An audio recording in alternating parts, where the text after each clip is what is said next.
WCIA 3 News. They're following all the guidelines, so I feel pretty comfortable with it. This back-to-school preparation will be unlike any other. What Catholic schools are doing now to open their classrooms 5 days a week.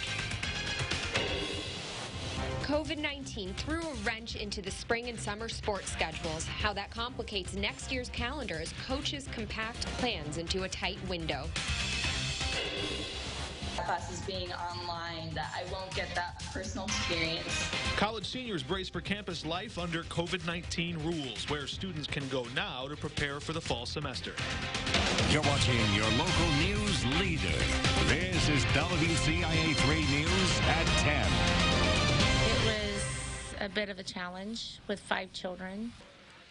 COVID-19 complicated the close of last school year, and this year's opening bell will invite some students back into the classroom for the first time in months. Good evening, I'm Mark Maxwell. And I'm Jen Lask. Several families are preparing for a return to school like no other, including one grandmother in Decatur who cares for her 5 grandchildren.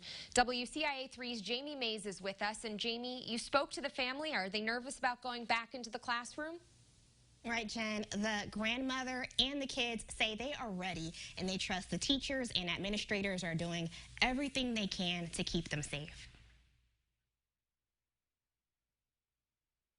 While some kids are still deciding how they can make the most of the time that's left, others are looking forward to a new school year. Happy because I get to meet my friends again. Jackie Dannyberger adopted her 5 grandchildren in November of last year. They all attend St. Patrick Catholic School. When COVID-19 forced schools to close their doors, she suddenly had 2 jobs, grandmother and teacher, helping with remote learning. 5 different grades was very difficult. Their school plans to reopen with students in class all 5 days a week. Parents have to do a COVID home safety scan before sending kids to school with a mask, a water bottle, and hand sanitizer. The school also has plans for mealtime and what to do if they suspect someone has or tests positive for COVID-19. Danny Berger says all of that preparation makes her feel better about her grandchildren returning to school. They're following all the guidelines, so I feel pretty comfortable with it. Danny Berger says going back to school in the classroom can provide something you can't get at home. We have lost out on a lot of socializing with other children. We've really kept a small circle within ourselves and a small group of friends. She feels the staff at St. Patrick Catholic School is equipped to protect and teach the students. I feel very comfortable that our children come first and that they will make sure that they're taken good care of. Some other precautions the school is taking is making sure that they keep doors and windows open as much as possible to help with circulation and giving children opportunities to learn outside. Back to you. All right, Jamie, thank you. Now, the Illinois Department of Public Health is announcing 1,467 new confirmed cases of COVID-19 in Illinois. That includes 14 additional confirmed deaths, and in total, there are more than 181,000 cases in state, including 7,517 deaths. The preliminary 7-day statewide positivity rate is 3.7%. Meanwhile, as an emergency mask mandate goes into effect in Springfield for bars and restaurants, a pub there near the White Oaks Plaza has been temporarily shut down. A sign on the door of Finley's Tap House says the pub had to close from being short-staffed as some employees got tested. Its owner hopes to reopen for business this Thursday. College students are coming to grips with how COVID-19 could interrupt campus life ahead of their return for the fall semester. WCIA 3's Demi Ramirez spoke with 2 returning seniors at the U of I preparing for an uncertain year. The start of the school year is just around the corner, but students are learning back-to-school preparations look different during a pandemic. The new schedule is just one way COVID-19 casts a long shadow of uncertainty over the fall semester. I saw my schedule and 5, so most of my classes are online. Some professors will teach in person, others online, or they'll do a hybrid of both. Senior Karen Ketter worries social distancing could spoil her senior year. College is more than a classroom. It's when you network and meet friends. So that's what I'm really disappointed about, is that classes being online, that I won't get that personal experience. But amid a global pandemic, Another student recognizes it is out of their control. I mean, it is what it is, I guess.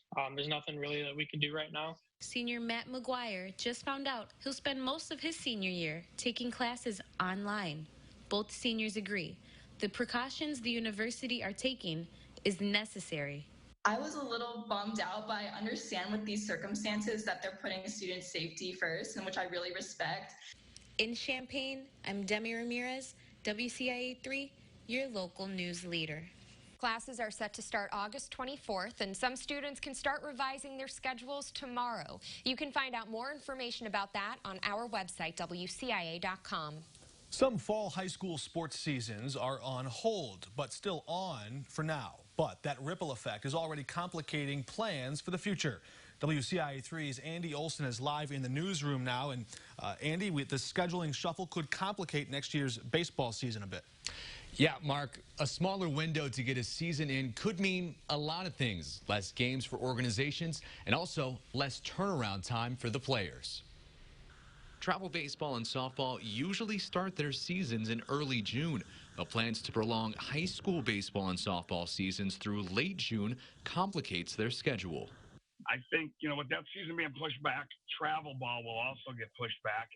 In a normal year, kids have 2 to 3 weeks off between school ball and travel ball. But with the overlap, that break could be much shorter. One player doesn't think that'll have much effect on him. With all the high school sports, since I played 3 sports, football, basketball, and baseball, I was used to about 1 week in between each, so I'll be used to it. For kids who came up through the travel ball system, the quick turnaround may seem familiar. Junior high athletes would play travel all the way up to their middle school season in the fall. Another high school aged player thinks the quick transition isn't going to stop anyone from signing up. Kids our age are used to playing sports year-round anyway, and the transition from school ball to travel ball is a pretty smooth one at that anyway, so I feel like it won't affect us that much. Travel teams had their season shortened by the pandemic this year, and if next year's high school season goes as planned, they'll have to deal with another shortened year. For coaches, this season may end up being practice in how to schedule as many games as they can. Several organizations are playing in August right now because they didn't get to play in June. So I got a feeling it's going to be kind of similar to what they're doing right now, actually. They're making adjustments to get games in. The coaches that I talked to said teams can usually play anywhere from 40 to 50 games a year. That could be possible next year, but it's more realistic that that may end up being maybe a dozen or so less than what they usually play. Live in the newsroom, Andy Olson, WCIA 3, your local news leader. Andy, thanks. And baseball and softball are not the only sports to move to the summer season. The IHSA moved other spring sports like track and field, girls soccer, and boys volleyball back until later in the year. The summer season goes from May 3rd to June 26.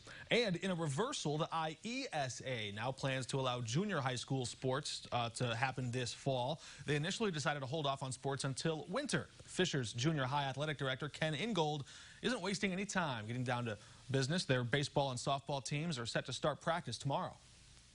There's no perfect solution to anything with this COVID-19 going on, but I do think the IESA made the right decision by allowing us to at least play, like I said, 8 or 10 games. If we can have a regional tournament, that would be fantastic. The IESA is also letting golf and cross-country continue, but Fisher Junior High does not have those teams. Ingold also says the conference athletic directors will meet this week to decide what to do about spectators at those games. 4 vehicles were involved in a crash this afternoon. It happened near the intersection of Cunningham Avenue and Crystal Lake Drive. One of the cars involved drove away after the crash happened. Police say one person who was hurt was treated at the scene. Some of the cars had to be towed, and there is no word yet on what caused the accident. All right, Amelia Henderson is here now with our forecast. And Amelia, a bit of wet weather to close out this weekend so far. Yeah, to say the least, we've been seeing this cold front move into the area that's brought this active weather. But the good news is we're going to be seeing a little bit of relief as far as that humidity goes because of these cooler temperatures where lows are expected to be into the 50s with those storms on Monday as well. All the details right after this.